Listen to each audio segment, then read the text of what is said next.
This is a mid-state because people in the city often consider us upstate. People upstate think we're down there near New York City. It's funny, we always have that debate. Between the Big Apple and upstate is where you find the 38th Senate District. And for both candidates fighting for it, there's added pressure because of the significant legacy attached to it.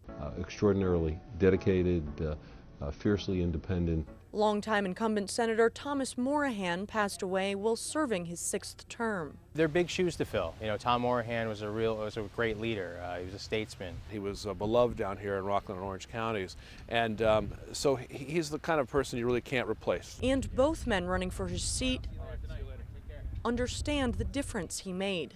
Always huge numbers of people that he touched. Which is perhaps why so many of their positions line up with his. The Metro North mobility tax, which they imposed on suburbs in New York City, we're suing the state on that one.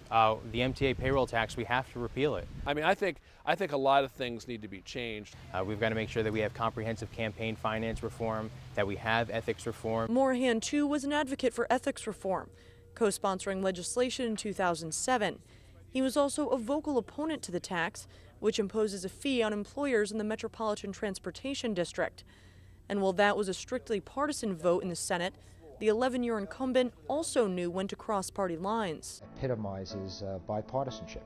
You know, I consider myself an independent Democrat. As an independent conservative Republican. It's not surprising that Vanderhoff and Carlucci would align their views with the late senator.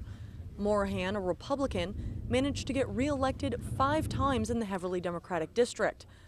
Despite the enrollment advantage for Carlucci, the seat appears to be Vanderhoff's to lose. It is a Republican year, and Vanderhoff has been re-elected as county executive several times by many of the same voters who will decide this election. Carlucci's political experience pales in comparison.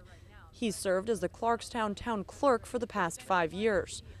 But the 29-year-old has received a big boost in the form of endorsements. Just last week, he became only the 2nd Senate candidate to get the backing of Andrew Cuomo. And in another sign that the race is tightening, Senate Republicans have dumped more than $10,000 into the race to protect the seat. Still, both men aren't taking anything for granted with just a couple of weeks until Election Day. The issues at stake here in the 38th District aren't necessarily Democratic or Republican. I think people in Rockland County are very independent voters. Which is why perhaps both candidates shy away from towing the party line. Neither candidate would pledge to support their current conference leaders. What we've got to do is we've got to, weaken the leadership a little bit. Oh, I don't know. I'm just trying to get through the basic issues regardless of leadership.